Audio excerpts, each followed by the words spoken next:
Hello friends, in this quick tutorial I'm gonna show how to change perspective in Photoshop.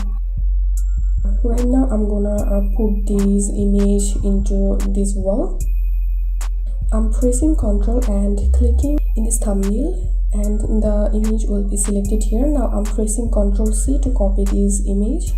Now I'm selecting this background layer. Now go to filter and now click on vanishing point. Now select this tool, create plane tool, and draw a rectangle here.